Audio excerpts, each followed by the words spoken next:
Em dias subsequentes, dirigia-se Jesus a uma cidade chamada Naim. Iam com ele os seus discípulos e numerosa multidão. Lembra que Jesus havia curado, né, o servo do centurião e tantos outros milagres que Jesus havia realizado. E essa multidão estava ali, impressionada com Jesus Cristo, e alguns deles não apenas impressionados, verdadeiramente convertidos, como eram os discípulos. Como se aproximasse da porta da cidade, antigamente, você sabe, as cidades eram cercadas por enormes muralhas. E aí tinha a entrada da cidade, um enorme portal. Como se aproximasse da porta da cidade, eis que saía o enterro do filho único de uma viúva. E grande multidão da cidade ia com ela. Pegou a cena? Há uma multidão com Jesus e há uma outra multidão num velório, indo ao cemitério. Essas duas multidões se encontram ali na porta da cidade. Verso 13. Vendo-a o Senhor, que é Jesus, se compadeceu dela e lhe disse, não chores. Chegando-se, tocou o esquife. Um pastor pregando isso aqui falou que Jesus começou a tocar, né, um instrumento. Não, esquife é o caixão, tá? Esquife é o caixão. É sério, eu estou te falando, eu estou te falando, é sério. Tocou o esquife e parando os que o conduziam disse, jovem, eu te mando, levanta-te. Sentou-se o que estivera morto e passou a falar. E Jesus o restituiu à sua mãe. Todos ficaram possuídos de temor e glorificavam a Deus, dizendo, grande profeta se levantou entre nós. E Deus visitou o seu povo. Esta notícia a respeito dele divulgou-se por toda a Judeia e por toda a circunvizinhança. Até aí. O que fazer quando tudo aquilo que você deposita esperança morre? O ânimo, ele vem da esperança. Quando você tem esperança, você tem ânimo. Se não há mais esperança, você não tem mais ânimo. Quando você, por exemplo, idealiza alguma coisa, mesmo que você esteja sofrendo, esse seu sonho, esse seu objetivo, te dá ânimo para levantar, enfrentar as dificuldades e os problemas. Por exemplo, se a moça está lá, ela quer, sei lá, ela quer emagrecer. E aí passa, tem a coxinha. Ela não come. Eu prefiro ser gordo e feliz, eu acho. Mas não é minha pregação hoje, né? Mas enfim. Acho que as mulheres fitness vão tudo para o inferno, eu acho. Gente, não, é um absurdo. A gente tem que cuidar da saúde, com certeza. Mas deixar de comer? Ah, não. Fica que nem aquela mulher lá que só come ovo, gente. A mulher do feio lá, do belo, né? Pelo amor de Deus. Mas enfim. A moça, ela passa todas aquelas limitações porque ela tem um sonho, ela tem um objetivo. Por isso ela passa todo aquele sofrimento. Toda aquela abdicação, ela está abrindo mão de um monte de coisas. Porque ela idealiza algo. Então, esse seu objetivo lhe confere ânimo. Por exemplo, um atleta, quando teve as Olimpíadas aqui no Brasil, nós vimos isso de maneira muito clara. Inúmeros atletas nem namoravam. E eles são todos ímpios. Nem namorar eles namoravam porque aquilo atrapalharia no objetivo final, que era conquistar uma medalha. Então, quando você tem esperança de conquistar algo, quando você tem esperança sobre qualquer coisa, aquilo te dá ânimo. A esperança faz com que você se levante de manhã. Mas as coisas desta vida, separadas de Deus, por melhor que sejam, elas são como este rapaz. Morrem cedo. Morrem cedo. Quando o referencial na sua caminhada não é o Senhor, mas uma coisa morta, você pode se desiludir. Pode ser, por exemplo, um casamento. A pessoa acha que a razão da existência dela é o casamento. E aí ela casa, e ela fica muito feliz por um tempo. Mas, no meio do caminho descobre que não é tudo aquilo. Isso pode matar a pessoa. A nossa imperatriz morreu assim. Leopoldina saiu da Áustria, foi durante toda a vida preparada para se casar. Se casou com D. Pedro. Mas o cara, se tivesse uma Olimpíada de pular de cerca, o cara era o campeão. Historiadores estimam que ele chegou a ter mais de 100 filhos no caixa 2 ali, sabe? Fora do casamento. Como se não bastasse, ele pegou a marvada da Domitila, a mulher endemoniada, amante dele, teve um monte de filho com ela, trouxe para o Rio de Janeiro. E ela ficou morando perto. Todo mundo sabia, uma coisa pública. Todo o Rio de Janeiro sabia. A mulher era extremamente espetacular. Ela era a imperatriz Leopoldina de uma virtude elevadíssima. Morreu com 29 anos de angústia. Era depressiva. Um casamento não é pecado, de maneira alguma. Mas você pode colocar esperança em uma coisa e aquilo não ser da maneira que você imagina. E aí você vai caminhando nessa estrada, tendo como um foco, como um objetivo, como um ponto de referência, uma coisa morta, que em si mesma não traz vida. Nem mesmo um casamento em si mesmo tem vida. Pode ser uma carreira. Ponto de referência, o que faz com que você caminhe, é uma carreira. E aí então a pessoa entra nessa carreira e vê que não é tudo aquilo. Pode ser a família mesmo, um filho. Não é? As pessoas não dizem isso. Aqui, meu filho, minha vida. Ou seja, então se ele morre, acabou a sua vida. É terrível. É terrível. A situação dessa mulher aqui era desesperadora. Desesperadora. É por isso, talvez, que havia uma multidão com ela. É claro, é só elucubração aqui, a gente não tem certeza, mas a situação era de desgraça total. Foi uma comoção geral. Por quê? A mulher era viúva. E não apenas viúva, agora ela perdeu o único filho. Ou seja, com ele morria proteção, sustento e a linhagem. Acabou. A chance dessa mulher virar mendiga era enorme. Lembra de Noemi? Que eu citei aqui no começo do culto.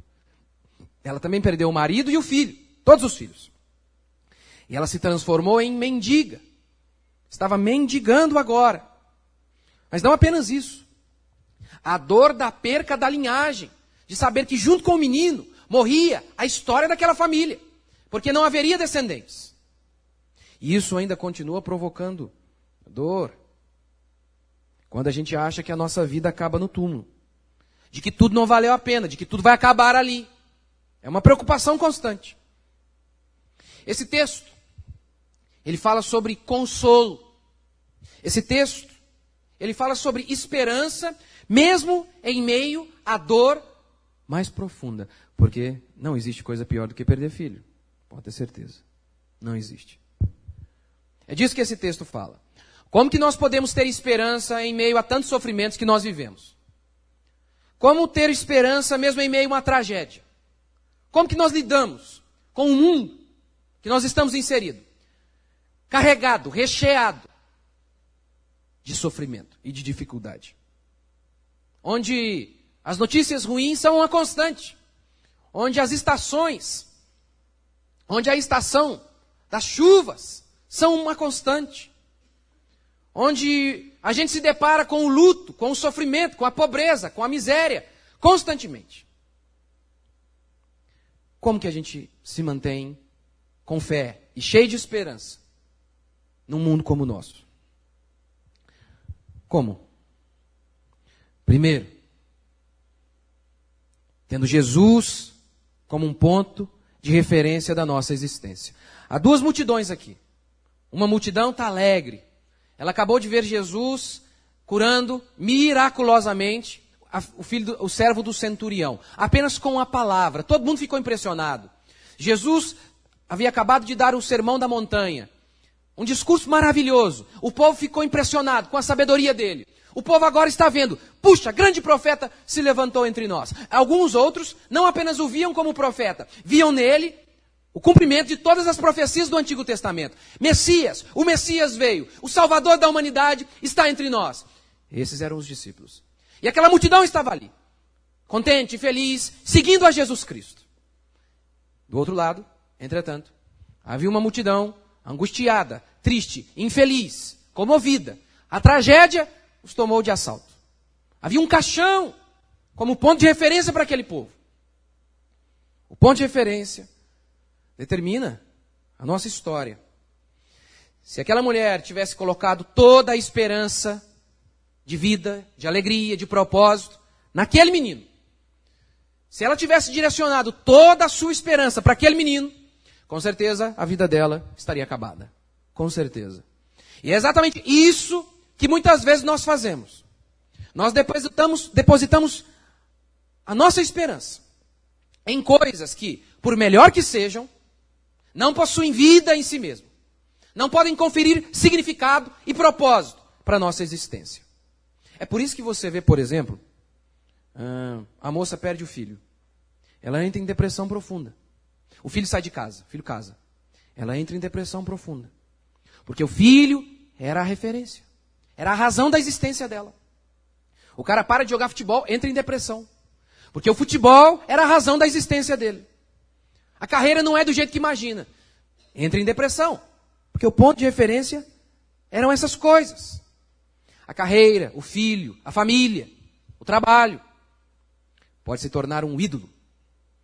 Um ídolo não é apenas uma imagem de gesso, mas tudo aquilo que você transforma na razão da sua existência. Tudo aquilo que você transforma na razão da sua existência, mesmo que não seja algo material, mesmo que não tenha uma imagem, é um ídolo. Pode ser o seu filho, pode ser o trabalho, pode ser qualquer coisa. É por isso que você nunca deveria dizer, minha família, minha vida. É o que eu mais vejo, as pessoas dizendo. Aqui é a razão da minha existência, minha família. Eu lembro, um colega, um conhecido, melhor, escreveu o nome do filho, tatuou o nome do filho no braço. Alguma coisa nesse sentido assim, meu filho, minha vida, minha razão, alguma coisa assim. Então, se o seu filho é a razão da sua existência, ele morreu, acabou. Não há mais existência. Acabou. Ah, eu amo o mar. Tem um colega que ama surfar. Eu não sei o que eu faria sem o mar. Então, se você é preso, injustamente, como Paulo foi, ou se você perde as suas pernas num acidente, acabou a existência. Sua existência é surfar. Essa é a razão da sua existência. Nunca diga isso. Eu não sei o que eu faria sem meu filho. Eu não sei o que eu faria sem meu trabalho. Eu não sei o que eu faria sem... Meu querido, você pode viver sem família. Meu querido, você pode viver sem o seu filho. Você pode viver sem o seu pai, sem a sua mãe, sem o seu trabalho, sem o seu hobby preferido. O que você não pode é viver sem Deus. Lembre-se disso.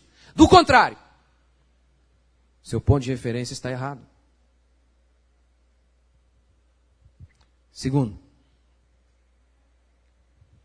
como mantemos a esperança em meio à tragédia? Sabendo que Jesus e somente Ele é o verdadeiro consolo para as nossas almas. Somente Ele. A mulher estava profundamente triste, afinal de contas ela havia perdido o filho. Eu me lembro de um tempo atrás fizeram uma pesquisa perguntando qual foi a maior dor que você enfrentou. A resposta unânime foi perder o filho. Em segundo lugar veio o divórcio e depois por aí vai. Mas perder um filho. É profundamente triste o que aconteceu com aquela mulher. Ela estava diante de uma tragédia. Ninguém foi feito para ver o filho morrer.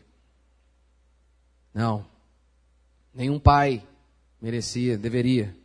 Merecemos tudo de mal, mas... Nenhum pai deveria enterrar o próprio filho. É normal que ela estivesse triste. E é normal que fiquemos tristes também, diante da desgraça. A Bíblia diz que Jesus, ao ver Lázaro morto, ele chorou. E o pior é que Jesus iria ressuscitar Lázaro. Ele sabia que Lázaro ia voltar à vida. E mesmo assim ele chorou. Portanto, não é pecado chorar. É normal. Perde o emprego. É normal que fique triste. Algo aconteceu de maneira inesperada. É normal. Normal. É normal que essa mulher chore. É normal que você também fique triste.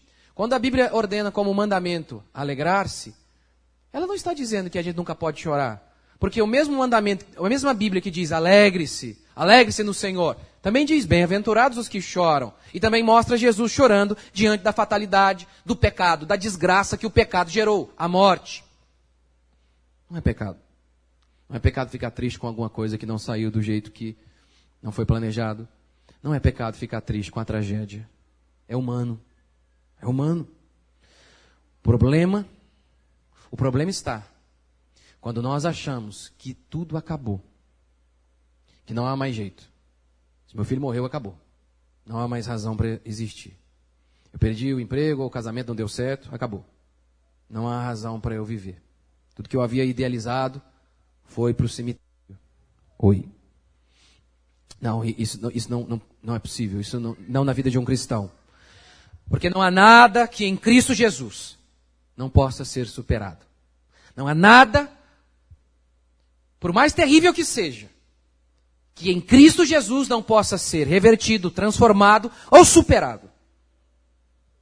Jesus chega diante daquele cortejo ao cemitério e diz para a mulher, não chores. Você já foi a um velório, com certeza, não é? Um dos mais tristes que eu fui foi quando eu cheguei, só havia a viúva que não tinha filhos. História parecida com a da moça aqui. A diferença é que ela tinha dinheiro. Só a viúva e o caixão e eu. Muito triste. Que cena, gente. Ninguém, nem o coveiro estava lá. Ninguém. Santo Deus. Santo Deus. E sempre que eu vou ao velório, a sensação sempre é a mais humana possível. Impotência. Não é? Você não sabe o que você fala, né? Você fala o quê? Tudo bem? Tudo bem o quê? Tudo bem morto, né? Porque acabou de morrer, ué. Tudo bem o quê? Aí, minhas condolências, né? Parece tão formal. Sensação. A única coisa que eu faço é dar um abraço, dar uma chorada junto. Ela chora, acho que é o melhor jeito. Mas a sensação é sempre essa, impotência. Impotência. Sempre aquela sensação de, poxa, queria fazer algo, mas não posso fazer, o que eu faço? Nada. A gente senta do lado ali, fica do lado, fica quietinho, chora, o outro chora, você chora um pouco. O mesmo não acontece com o Senhor. Não. Ele consola. Ele consola de uma maneira que ninguém pode fazer. Ele consola dando vida ao menino, ou dando vida à viúva, dando esperança a ela. Ele consola mudando a situação, que ele pode fazer isso. Como ele mudou essa situação, ele pode mudar a sua. Ou então ele pode mudar você. Se ele não mudar o filho, o trabalho, ele te muda.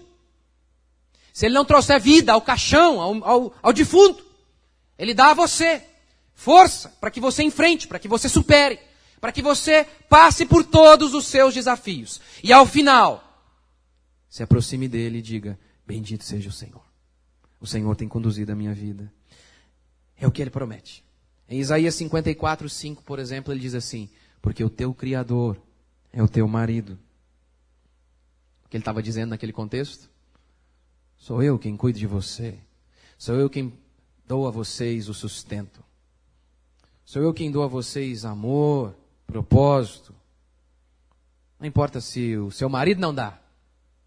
Eu. Lembra quando o marido de Ana fala isso para ela, quando ela fica triste? Lembra? Ela fica triste porque não tem filho. E ela fica muito triste. E o marido dela fala, eu não te sou melhor do que 10 filhos? O cara não é brincadeira não, hein? Quem tem eu não precisa nem ter filho. Hã? Maravilha. Casar com um homem desse, hein, irmã? Aquele homem não podia dizer isso. Aquele homem não podia dizer isso. Você não precisa de filho, você tem a mim. Ele não podia. Mas o Senhor pode. O Senhor pode dizer a você, você não tem mais filho? Você me tem. Você não tem mais emprego? Mas você tem a mim. O que você não tem nessa vida? O que você não tem nessa vida? O que você não tem? Cristo é tudo em todos. Cristo é tudo em todos. O que você tem em Cristo é maior, muito maior, do que aquilo que você não possui na vida. O o que você tem em Cristo Jesus é muito maior do que aquilo que você não possui na vida. Terceiro, como nós mantemos a esperança em meio a este mundo cheio de tragédia? Sabendo que o Senhor é o nosso consolo, que Ele se compadece. Ele se compadece. É o que o texto diz. Que Jesus se compadeceu da mulher. Olhou, se aproximou dela, viu a moça e se compadeceu. Esse é o verbo. Compaixão. A palavra grega aqui, a ideia da palavra grega é, compaixão é o seguinte, movido pelas entranhas. Aqui assim, ó, no íntimo. A ideia era essa, não é? Quando a gente estava profundamente tocado, emocionalmente falando, aqui, nosso interior. Você nunca ficou assim? Não dói aqui, não? Nervoso? Já ficou nervoso? Um estágio muito grande. O dia que eu casei foi assim. Rapaz, aquela angústia aqui dentro. Essa é a ideia, essa é a ideia. Comovido era movido no seu íntimo. No seu íntimo. Tocado no mais íntimo do seu ser. Mas a palavra compaixão, ela vai além disso. Pelo menos na nossa origem latina, tem a ideia de junto com. Esse é o sentido. Compadecido é isso. Junto com. É como se fosse o seguinte, sentindo a dor do outro. Ele sentiu de maneira tão íntima o que a mulher estava sofrendo, que era como se ele estivesse sofrendo a dor dela. Esse é o sentido aqui da palavra compaixão. Compaixão é isso. É sofrer com o outro, é sentir a dor do outro. Lembra quando Jesus disse, chore com os que choram? Sinta o que eles sentem? É isso. É o que a Escritura diz. É o oposto do que o samaritano viu por algumas pessoas. Lembra a parábola do samaritano? O samaritano foi assaltado, estava lá no chão, semi-morto. Diz o texto que passou um levita, passou um sacerdote, que era uma espécie de pastor. Passaram aqueles dois homens, não fizeram nada. Não se sensibilizaram com o homem semi-morto. Não sentiram nada. Não se compadeceram. Não se compadeceram. Agora, o interessante é que o texto diz que Jesus se compadeceu daquela mulher e não apenas dela. A Bíblia diz que Jesus se compadeceu de toda a humanidade. A Bíblia diz que Deus se compadeceu, inclusive daqueles que não se sensibilizaram com Ele. Os judeus, por exemplo, Jesus no monte diz, oh Israel, como eu quis ajuntar vocês como a galinha junta os seus pintinhos. Como eu quis abençoá-los. Como eu quis restaurá-los. Como eu quis cuidar de vocês, dar proteção a vocês. Mas vocês não quiseram. Entretanto, o que Jesus mais ouve da humanidade, e muitas vezes de mim e de você, é, o Senhor não se sensibiliza com a minha dor? O Senhor não se sensibiliza com o meu sofrimento? Ah, não dizemos isso? Os apóstolos disseram. Os apóstolos estavam num barquinho e diz a Bíblia que Jesus tirava uma soneca celestial. E o barquinho quase indo a pique diante da tempestade assustadora. Os discípulos acordam Jesus e dizem o que para Jesus? Lembra a frase? Lembra? Lembra não? Tu não te importas? Essa é a frase que eles dizem. Tu não te importas? Abacuque, capítulo 1, versículo 13. O profeta está angustiado. Sua nação está um caos.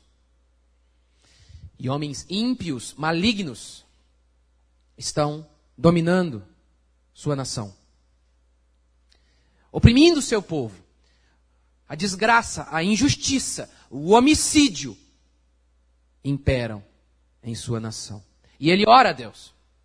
E ele ora da seguinte maneira: Senhor, tu és tão puro de olhos que não podes ver o mal. Até quando irás tolerar a injustiça?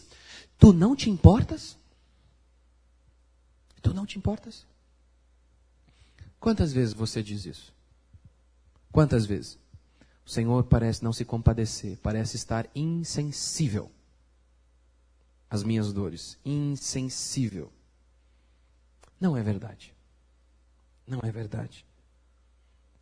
Cada vez que você pensa isso, é um pensamento fruto da blasfêmia. é ridículo, é miserável, é pequeno. Porque o que a Escritura diz é que o Senhor está com o seu povo em todos os dias. Todos os dias até a consumação do século. E se você duvidar de que Deus se compadece, sofre com, lembre-se da cruz. Veja como que Deus sofre junto, sofre com a gente. Primeiro, ele se faz gente. Não há maior identificação do que essa. Segundo, ele não apenas se faz gente. Veja o nome dele. Veja o nome dele. Jesus. Você não ouve muita gente hoje colocando aí o nome de Jesus no filho, não é? Ninguém tem coragem. Eu não tenho. Por quê? É um nome tão sagrado para nós. Não nos consideramos dignos de colocar, não é? Não era o caso daquela época. O Jesus seria um Zé hoje, mais ou menos. Se Jesus viesse hoje, o nome dele não seria, sei lá, Enzo. Ou, como existe ali no bairro ali, Julia Roberts da Silva. É sério? Julia Roberts da Silva. Brasileiro é genial, né? Provavelmente seria Zé. Porque Jesus era extremamente comum. O nome Jesus era extremamente comum. O nome Jesus era a forma grega de Josué, de Jesua e Jeossua. Todos nomes familiares no Antigo Testamento. Existiram 5 sumos sacerdotes com o nome Jesus. Nos escritos de Flávio Joséfo, há pelo menos 20 pessoas com o nome Jesus. No Novo Testamento nós também vemos alguns. Colossenses 4:11 fala de Jesus, que também era conhecido como justo.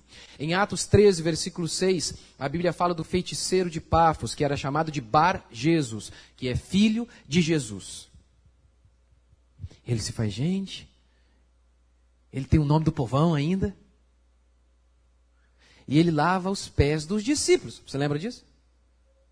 Lembra de Jesus chega, naquela época, chega a casa. Naquela época as ruas não eram pavimentadas como em muitos países são, né? Em muitos países as ruas são pavimentadas. A nossa é buraco, né?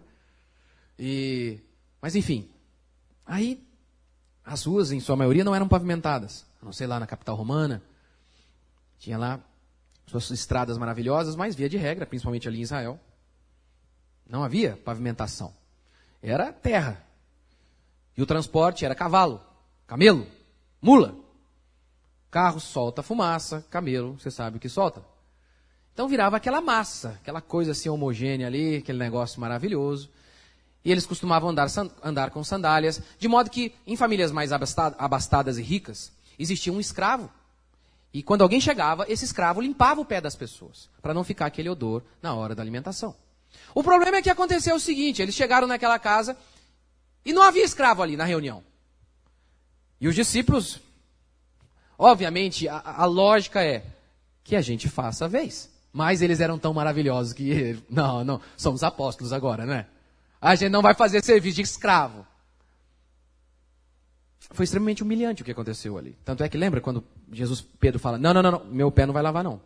Agora que eu vi a burrada que eu fiz, né, eu deveria ter lavado, né? Mas, você consegue imaginar Zeus lavando o pé do povo? Já leu alguma coisa de Zeus? Ou Alá? Pensa em Alá. Não, Alá, tá longe. Ele se faz gente, ele tem o nome da gente, ele lava o pé do povo. O Senhor não sabe o que eu sofro, o Senhor Jesus não sabe. Você sabe o que é ser rejeitado? Jesus sabe.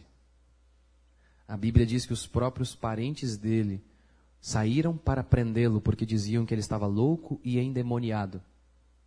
Você sabe o que é ser rejeitado pela sua própria família? Jesus sabe. A Bíblia diz que todos o rejeitaram. Era um homem rejeitado. Isaías 53 o descreve assim, rejeitado. Mas e traído, pastor? Ele sabe. Foi traído por todos os seus apóstolos e um ainda em especial, que o vendeu ainda. Pastor, você sabe o que é ser inocente e sofrer? Eu não, você também não. Ele sabe. Ele foi o único inocente. Ele sofreu. Ele se compadece. Ele se fez gente. o que ele não precisava fazer. Ele pode dizer, não chores, eu estou convosco. Ele pode dizer. Mas quarto, como nós mantemos a esperança, mesmo em meio às tragédias, sabendo que Ele intervém. Jesus se aproxima e interrompe o cortejo. Ele põe a mão no caixão e fala, para. Acabou. Deus não é o relojoeiro que deu corda no relógio e foi embora. Em muitas crenças, em muitas religiões e filosofias, eles acreditam em Deus. Mas eles acreditam que Deus, ele criou tudo. Deu corda no relógio e vazou. Foi para as Bahamas celestiais. Não é verdade. Não é verdade. O mundo não está entregue à própria sorte. O mundo não está entregue à própria sorte. Você também não está. E o que a Escritura diz, que Deus fez, Ele continua fazendo. Jesus interrompeu o cortejo que ia para o cemitério. Ele também tem o poder de intervir no seu caminho. Num caminho de morte que você pode estar levando. Pode ser um caminho de vício, de droga, de angústia, de miséria. Um caminho ao sucesso, mas que vai te matar. Cobiça por coisas deste mundo. Um caminho de culpa, se sentindo culpado. Ou um caminho onde você culpa todos os outros. Um caminho de mágoa, de raiva. Esse caminho que vai te levar ao cemitério. Um caminho de incredulidade. Dizendo, será que Deus me ama? Será que Deus está comigo? Quando você diz isso, você está indo para o cemitério. A sua fé está a ponto de morrer, de ser enterrada. Mas como Ele ordenou que aquele menino se levantasse, Ele também pode ordenar que você se veja livre das drogas, dos seus medos, das suas angústias. Que você se coloque de pé e tenha uma vida triunfante em Cristo Jesus. Ele ordena para você, levante-se, creia em mim, confie em mim e caminhe. Ele não apenas deu corda no relógio, Ele intervém na história. Ele interrompe quando Ele quer. Ele coloca a mão naquilo que está morto e pode fazer ressurgir. É o que Ele pode fazer na minha e na sua vida. Ele não é o relojoeiro que deu corda no relógio e foi embora. A Escritura diz que Ele escreveu todos os nossos dias e que toda a nossa vida está nas mãos dEle, até a contabilidade da nossa peruca, do nosso cabelo. Quinto e último princípio. Como manter a esperança em meio às angústias. Saber que Jesus é a ressurreição. Notou a frase? Eu não disse apenas que Jesus ressuscita. Os apóstolos fizeram isso. Inspirados por Deus, mas fizeram. Os profetas do Antigo Testamento fizeram isso. Jesus não apenas ressuscita, Ele é a ressurreição. O rapaz morreu. E por que ele morreu? Por conta do pecado. Não estou dizendo um pecado diretamente falando, que ele matou alguém, por isso morreu. Não. Seja direta ou indiretamente, a morte existe e acontece por conta do pecado. O salário do pecado é a morte, diz a Escritura. Todos vamos morrer. Mas a Bíblia diz que Jesus ressuscitou o rapaz. E o que Jesus fez com o rapaz, Ele prometeu para cada um daqueles que creem nele. Cada um. Ele disse, eu sou a ressurreição e a vida. E aquele que crê em mim, de modo algum, morrerá. Se morrer, eu vou ressuscitá-lo. Foi isso que ele disse. Ainda que morra, vai viver. Por quê? Porque eu vou ressuscitá-lo. Olha, Platão falou sobre isso aqui. Maomé falou sobre isso aqui. Sobre a morte, o que aconteceria. Na boca deles, é só teoria. Na boca de Platão, é só teoria. Na boca de Maomé, é só teoria. Na boca de qualquer filósofo ou na boca de qualquer religioso, vida após a morte é só teoria. Eles não sabem o que estão dizendo. Não sabem. Por quê? Ora, se eles estão vivos e eles não conhecem ninguém que voltou de lá, e eles mesmos não foram lá, eles não sabem do que eles estão dizendo. Por que os apóstolos estavam dispostos a perder a vida? Por quê? Porque Pedro não titubeou. Porque Pedro não vacilou. Quando foi comissionado a negar Jesus Cristo. Porque ele se manteve firme. E porque todos os apóstolos não negaram Jesus ao ponto de estarem dispostos até mesmo a perder a vida. Por quê? Porque eles estavam dispostos a perder a vida. Pedro afirmava, quando colocavam a espada no pescoço dele, ele e os outros apóstolos e os discípulos disseram: eu vou ressurgir. Eu vou ressuscitar. Um romano talvez diria: você está louco. Principalmente aqueles romanos que não acreditavam em vida após a morte, que existia. Você está louco. Por que Pedro tinha tanta convicção? A resposta de Pedro: ele já fez uma vez. Eu vi fazendo com os outros e eu vi fazendo com ele mesmo. Todas aquelas ressurreições que os apóstolos viram, era a prova de que Jesus poderia fazer aquilo com eles e para todos sempre. A ressurreição final.